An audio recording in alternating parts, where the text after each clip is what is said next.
नमस्कार, खबरों की खबर में आपका स्वागत है। मैं हूं संकेत उपाध्याय। थोड़ा सा हमारा टाइम बदल गया है, अब 8 बजे आया करेंगे आपके पास, लेकिन जो करते थे वही करते रहेंगे। तो आज के इस कार्यक्रम में हम बात करेंगे कि जो प्रधानमंत्री और मुख्यमंत्रियों की जो बैठक हो रही है उसमें मेन फोकस क्या है। तो आइए सबसे पहले शुरू करते हैं आपको यह बताने के लिए कि उसमें हुआ क्या। सबसे पहले प्रधानमंत्री ने क्या बोला? उन्होंने बोला कि हमने चाहा था जो जहां है वो वहीं रहे। ये उन्होंने अपनी सबसे पहली बात कही। शायद वो माइग्रेंट वर्कर्स को लेकर के जो बातचीत है उसमें बोल रहे थे। फिर उनका कहना था मनुष्य का स्वभाव घर जाना होता है, तो हमें भी अपने फैसले बदलने पड़े। ये प्रधानमंत्री के शब्द हैं। चुनौती है कि गांव तक संकट ना पहुंचे, इस चुनौती का उन्होंने जिक्र किया है। धीरे धीरे आर्थिक गतिविधियां जो हैं वो बढ़ रही हैं। लड़ाई को फोकस रखना है और 2 गज की दूरी का पालन आगे भी करते रहना है, यह प्रधानमंत्री ने बोला। गृह मंत्री भी पहली बार बोले। गृह मंत्री यहां पर शामिल थे। उन्होंने कहा मजदूरों के लौटने का इंतजाम उन्होंने किया है। उनके मंत्रालय ने राज्यों का आपसी तालमेल बहुत अहम है और आरोग्य सेतु को लोगों तक पहुंचाया जाए। अब अलग अलग राज्य अपनी अपनी बात कह रहे हैं, तो सबसे पहले आइए आपको बताते हैं कि पश्चिम बंगाल ने क्या कहा। ममता बनर्जी का यह कहना है कि कोरोना के बहाने केंद्र ने राजनीति की। सीधा तो उन्होंने एक आरोप लगा दिया है केंद्र के ऊपर, हमसे पूछा तक नहीं जाता, सब पहले से तय हो जाता है और हर बार बंगाल की आलोचना क्यों। यह ममता बनर्जी ने बोला है जब वो उनको मौका मिला था इसमें। अब लॉकडाउन बढ़ाएं या नहीं, यह एक बड़ा अहम सवाल है। 4 राज्यों ने कहा है कि लॉकडाउन बढ़ाया जाए। तो यह है अब तक, यह मीटिंग अभी भी चल रही है, लेकिन अब तक जो हुआ है उसमें हमने ये देखा। अरविंद केजरीवाल का कहना है कि कंटेनमेंट जोन छोड़कर दिल्ली में आर्थिक गतिविधियां खोलें। वो पहले भी बोल चुके हैं कि हमें कोरोना के साथ जीने की राह ढूंढनी पड़ेगी। मुख्यमंत्री छत्तीसगढ़ भूपेश बघेल कहते हैं राज्य को रेड ऑरेंज ग्रीन जोन तय करने दें, केंद्र ना करे, राज्यों को करने दें। यह उन्होंने एक अहम बात बोली है। राहत कार्य के लिए फंड दे केंद्र, भूपेश बघेल का यह कहना है। पलानीसामी जो कि मुख्यमंत्री हैं तमिलनाडु के, उनका कहना है कि 31 मई तक ट्रेन की इजाजत ना दी जाए। बहुत सारे ऐसे मुख्यमंत्री हैं जिनका यह कहना है कि ट्रेन नहीं चलनी चाहिए। और केसीआर के चंद्रशेखर राव जो कि मुख्यमंत्री हैं तेलंगाना के, उनका यह कहना है कि कंटेनमेंट जोन में लॉकडाउन जारी रखें। आपको यह बता दें कि इन्होंने अपने राज्य में लॉकडाउन पहले ही बढ़ा दिया है। इन्होंने लॉकडाउन कर दिया है 29 तारीख तक, यानी कि केंद्र के लॉकडाउन से पहले ही, और ये हमेशा से करते आए हैं। मेरे सहयोगी अखिलेश शर्मा अब हमारे साथ जुड़ गए हैं। अखिलेश जी, मैं आपसे ये जानना चाहता हूं कि ये मीटिंग चल रही है, बड़ी लंबी मीटिंग है। मेरे ख्याल से ये जो 5वीं मीटिंग हो रही, इतनी लंबी तो पिछली 4 में से कोई भी मीटिंग नहीं थी। कौन कौन बचा है, क्या उम्मीद की जाए, और वो जो $1 मिलियन क्वेश्चन है उसका जवाब अभी है कि नहीं हमारे पास? 17 के बाद क्या? देखिए, अभी इसका जवाब नहीं है, क्योंकि एक तरह से कह सकते हैं संकेत की आम राय बनाने की कोशिश की जा रही है। कम से कम 4 राज्य ऐसे हैं जो चाहते हैं कि 17 के बाद भी लॉकडाउन को बढ़ा करके रखा जाना चाहिए।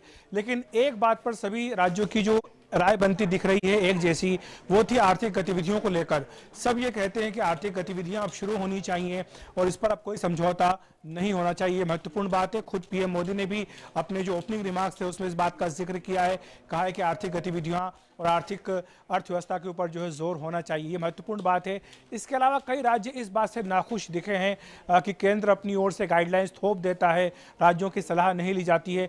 पश्चिम बंगाल के मुख्यमंत्री का आपने जिक्र किया है, केरल के मुख्यमंत्री भी यही बात कहते नजर आए कि जो राज्य हैं उन्हें तय करने का अधिकार दिया जाए कि ऑरेंज ग्रीन रेड जोन कहाँ हो, कैसे हो। उड़ीसा के जो मुख्यमंत्री नवीन पटनायक, उन्होंने एक बहुत दिलचस्प और महत्वपूर्ण बात कही है। उन्होंने कहा कि आप यूनिट बदल दीजिए, आप जिलों को यूनिट मत रखिए, आप ये अधिकार राज्यों को दीजिए कि वो यूनिट क्या रखें जिसके हिसाब से कि जोन्स तय हों। तो ये सारी बातें हुई हैं, लेकिन मोटे तौर पर हम ये कह सकते हैं कि अर्थव्यवस्था पर फोकस है। राज्यों में भी एक राय नहीं है कि लॉकडाउन बढ़ाया जाना चाहिए, नहीं बढ़ाया जाना चाहिए। और हमें लगता है कि इसके बाद जो GOM है और जो अन्य फीडबैक का तरीका है पीएम मोदी का, स्वास्थ्य मंत्रालय और भी जो गृह मंत्रालय की ओर से उनको फीडबैक मिलेगा, जिसके बाद ये फैसला होगा। और जो आपका $1 मिलियन क्वेश्चन है कि क्या होगा 17 के बाद, मुझे लगता है उसका जवाब लेने के लिए भी हमको थोड़ा इंतजार करना पड़ेगा। इंतजार करना ही ठीक है, क्योंकि ज्यादा गेस वर्क नहीं करना चाहिए। ये मामला ही कुछ ऐसा है। अखिलेश जी, बहुत बहुत धन्यवाद इस सारी जानकारी के लिए। अब मैं अपने मेहमानों का स्वागत करना चाहता हूं। राजेश शर्मा भारतीय जनता पार्टी से और राजीव त्यागी कांग्रेस पार्टी से। आप दोनों का बहुत बहुत धन्यवाद। मैं त्यागी जी, चलिए आपसे शुरू करते हैं। आप ये बताइए कि बहुत सारे ऐसे राज्य थे जिनका ये कहना था कि लोगों को बड़ी दिक्कत हो रही है लॉकडाउन से, अब अर्थव्यवस्था चालू की जाए, और उसके बाद एकदम से आज जब मौका मिला बातचीत का तो उसमें ये बोला गया कि भाई एक्सटेंड किया जाए। जिस राज्य की मैं बात कर रहा हूं वो है पंजाब। दोनों चीजें कैसे होंगी?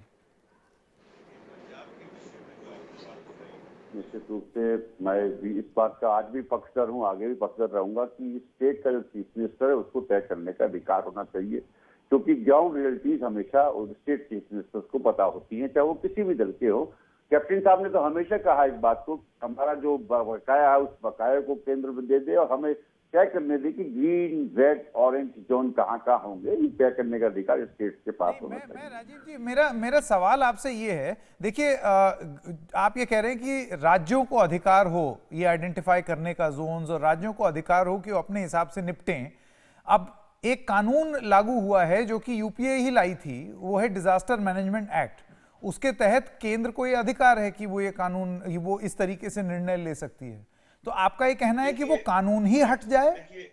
नहीं, मैं बिल्कुल ये नहीं कह रहा हूं। देखिए, ऐसा है कि कोऑर्डिनेशन से, जिसको हिंदी में कहते हैं सामंजस्य से, प्रजातंत्र चलता है, जो कि भारत का संविधान कहता है। यदि केंद्र और राज्यों में सामंजस्य नहीं होगा नीतियों को लेकर, कार्यक्रमों को लेकर के कोविड-19 के अगेंस्ट, तो निश्चित रूप से हम एक ऐसी व्यवस्था की तरफ बढ़ जाएंगे जो बहुत चिंताजनक है। ऑलरेडी हम बढ़ चुके हैं संकेत जी, जो स्थितियां हैं, जो स्थितियां भयावह स्थितियां हो गई, क्योंकि केंद्र सरकार के पास कोई ब्लूप्रिंट नहीं है, और जितने भी केंद्र सरकार ने अध्यादेश जारी करे या एडवाइसेस जारी करी है, उसमें भी बड़ा मत भिन्नता है, और उसको लेकर के बहुत सारे राज्यों को बहुत सारे ऑब्जेक्शंस हैं।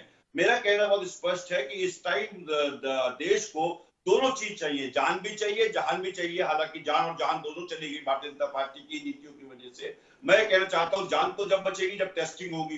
टेस्टिंग बेहतर करने के लिए केंद्र को निश्चित रूप से राज्यों को बताना चाहिए क्या रणनीति है। जहान जब बचेगा जब इकोनॉमी चलेगी, तो इकोनॉमी चलाने के लिए केंद्र के पास क्या रणनीति है, क्या वो पैकेज देकर के आ रहा है एमएसएमई सेक्टर के लिए, मिडिल क्लास के लिए पैकेज लेकर के आ रहा है, छोटे मझोले व्यापारियों के लिए क्या पैकेज लेकर आ रहा है, दुकानदारों के लिए क्या पैकेज लेकर आएगा, प्रवासी मजदूरों को क्या करेगा केंद्र, क्योंकि मजदूरों में विश्वास कायम करना, उनको वापस, ये बहुत बड़ी बात है। ठीक है, ये बहुत बड़ी बात। ठीक है, राजीव जी ने अपना ओपनिंग स्टेटमेंट दिया है। अब मैं राजेश जी के पास जाना चाहता हूं। राजेश जी, आपने सुना त्यागी जी का क्या कहना था।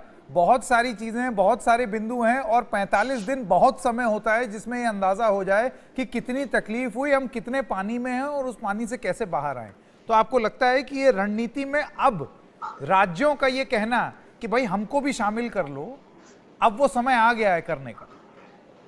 देखिए, राज्यों से पहले भी बात करी गई है, पॉलिटिकल पार्टी से भी पहले बात करी है, और आज भी बात करी जा रही है। ऐसा नहीं है कि राज्यों को शामिल नहीं किया जा रहा है, ये सर्वसम्मिलित होकर के डिसीजन लिया गया है, चाहे वो लॉकडाउन का हो, चाहे क्वारंटाइन का हो, चाहे और चीजों का हो। हर चीज में सबको सम्मिलित करके किया गया है। पहली बार ऐसा मौका आया, ऐसी महामारी आई, ऐसा लॉकडाउन हुआ, तो डेफिनेटली ये एक ऐसा इंपॉर्टेंट डिसीजन इस तरीके से लिया है प्रधानमंत्री ने, जो कि पूरे विश्व ने कहा कि बहुत सराहनीय है और बहुत अच्छे तरीके से टैकल किया गया। इंडिया पॉपुलस है, इंडिया का हेल्थ सिस्टम बहुत अच्छा नहीं रहा है, इंडिया का हेल्थ का हॉस्पिटल का चेन या इंफ्रास्ट्रक्चर बहुत अच्छा नहीं बना है पास्ट में। तो इस कारण से ये सारी चीजों की एक प्रॉब्लम थी, और उसमें निर्णय सबको साथ लेकर के कर रहे हैं, और आज यहाँ पॉलिटिक्स को विराम देकर के सबने साथ मिलकर के यहाँ पे इस लड़ाई को साथ लेकर के चलना चाहिए। ममता बनर्जी का ये कहना, राजीव त्यागी आना चाहते हैं, एक सेकंड। ममता बनर्जी का ये कहना है कि कम से कम इसमें तो आप स्टेट और सेंटर पॉलिटिक्स ना खेलें। उनके आरोप पर आपका क्या कहना है? देखिए, बाकी आप अगर स्टेटों की बात ले तो पास्ट में जो बातें दिल्ली के सीएम बोलते हैं, जो उड़ीसा के सीएम बोलते हैं, जो तमिलनाडु के सीएम बोलते हैं, जो और प्रदेशों के दूसरे गवर्नमेंट के भी सीएम बोलते हैं, दूसरे पार्टियों के, वो सारी चीजें आपस में बड़े अच्छा तालमेल है, ऐसी बातें आई। ममता बनर्जी के यहाँ बहुत सारे क्वेश्चंस आए, वहां पे इस गवर्नर ने बहुत चीजें पूछी, पर उसका भी उनको जवाब नहीं दिया गया। गवर्नर ने ऊपर लिखा, उसके बाद टीम भेजी गई, लेटर लिखा गया, किट वहां भेजी गई, तो टेस्टिंग नहीं हो रही थी। वहां पे कमिटी डिसाइड कर रही, डॉक्टर की बात नहीं मानी जा रही, कौन कोरोना है कौन नहीं है। ठीक है, तो बहुत अलग अलग स्तर पे बहुत सारी दिक्कतें हैं, और किसको किस चीज के लिए जिम्मेदार ठहराया जाए। 40%। हाँ राजेश जी, एक सेकंड। ये सारा देखिए, कम समय है मेरे पास जिसमें मैं ज्यादा अपने श्रोताओं के लिए जितना ज्यादा से ज्यादा हम बात कर पाए, क्योंकि चीखना चिल्लाना हमारी नियत नहीं। राजीव त्यागी, अब मैं आपके पास आना चाहता हूं, आप कुछ कहना चाहते थे, बताएं। देखिए, वैसे टीएमसी के प्रवक्ता नहीं हूं, लेकिन जब राज्य की एक बात विशेष रूप से बात कर आ रही है तो टीएमसी ने जो बात उठाई है उसको लेकर के जिस तरह से टीएमसी से घोटाला व्यवहार केंद्र सरकार कर रही है, उसका रीजन देखिए कि कैलाश विजयवर्गीय जो मध्य प्रदेश के रहने वाले हैं, उनके राज्य में कोविड की क्या स्थिति है, बंगाल में क्या स्थिति है, उससे आईना साफ होता है। पहली बात, केंद्र सरकार जिस तरह से संकेत जी पूरा दिग्भ्रमित रही, केंद्र सरकार के पास कोई प्लानिंग नहीं थी क्योंकि केंद्र सरकार को राजनीति करनी थी। याद करिए हर्षवर्धन जी का स्टेटमेंट जब उन्होंने कहा कि कोविड-19 हमारे कोई प्रॉब्लम ही नहीं होगी, उसके ऊपर प्रॉब्लम हो ही नहीं सकती हमारे यहाँ। प्रधानमंत्री महोदय 120 करोड़ रुपए खर्च कर ट्रम्प साहब को क्या नाम से न्योता देकर के स्वागत कर रहे थे, और जिन जिन शहरों में ट्रम्प साहब गए हैं वह कोविड की स्थिति क्या है ये किसी से छुपी नहीं है।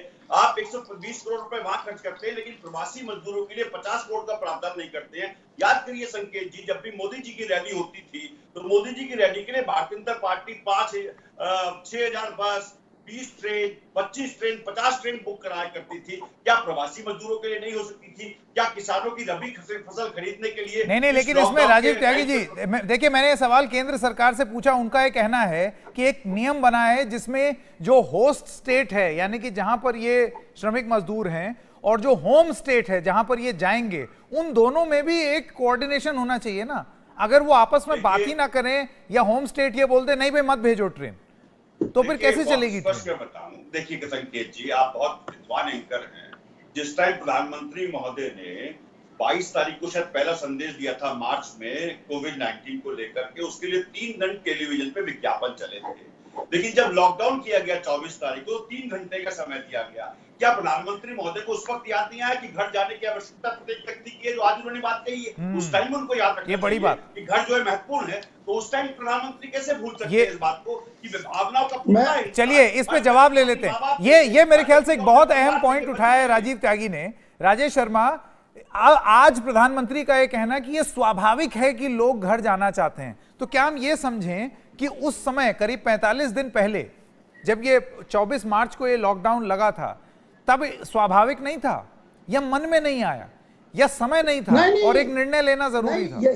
यही आज आपको बता रहा हूं कि ये जो मजदूर हैं, ये जो लोग जहां हैं वो वहीं ठहर जाए तो ये संक्रमण नहीं फैलेगा। अरे तो वो बहुत तेजी से नहीं बढ़ेगा। घर जा रहे हैं? आपने ट्रेनों की कंडीशन देखी थी जो बॉम्बे से लोग राजेश जी, उनके घर जाने का कारण ये है कि अगर वो वहीं ठहर जाएं तो करें क्या? देखिए आज आपको बताऊं, एक बार ये जो संक्रमण बहुत तेजी से फैल रहा था उसे रोकने के लिए सबसे ज्यादा जरूरी था, जिसके चलते ये मल्टीप्लाइंग इफेक्ट कम हुआ। आज भारत की अगर आप कंडीशन देखें तो इंडिया में पहला केस 30 जनवरी को आया था, और आज के बाद भी स्पेन, इटली, यूएस सभी में उसी टाइम पे आया, और उससे अच्छी स्थिति भारत की है। ये कहीं ना कहीं भारत में नहीं राजेश जी, ऐसा है, पॉइंट एकदम सिंपल हो रहा है। आपसे एक सवाल ये पूछा गया कि लोग घर जाना चाहते हैं, अगर ये जज्बात अब उजागर हो रहे हैं, अब सामने आ रहे हैं, तो लोग तो तब भी घर जाना चाहते थे।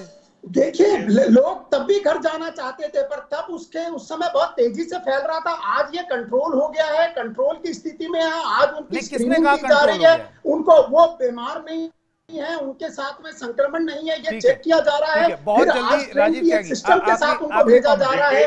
आज नॉर्मली एनडीटीवी पे जो डिबेट होती है उसमें आंकड़े रखे जाते हैं और लॉजिकल बात होती है। बफर स्टॉक देश की सरकार के पास 2 करोड़ 21 लाख मैट्रिक टन का होना चाहिए, जो कि 7 करोड़ 70 लाख टन का था। उसको यदि आप जो उधार देते तो बेहतर होगा।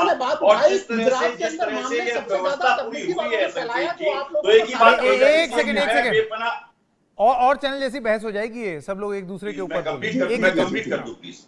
देखिए देश में जो मजदूरी जो जिनकी नौकरी गई है वो 13 करोड़ लोग हैं जिनकी नौकरी जा चुकी है।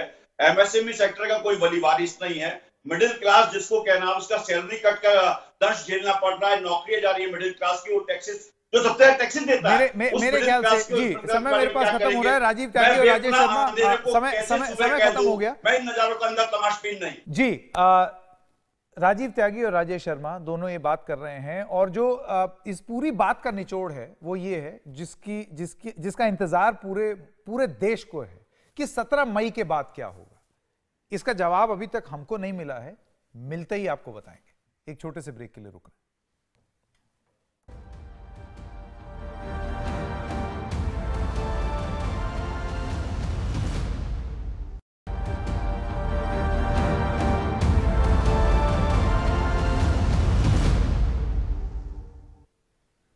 कोरोना संकट और उसके चलते लगाए गए लॉकडाउन में सबसे बुरा हाल मजदूरों का है जो घर लौटने के लिए पैदल तक निकल पड़े हैं।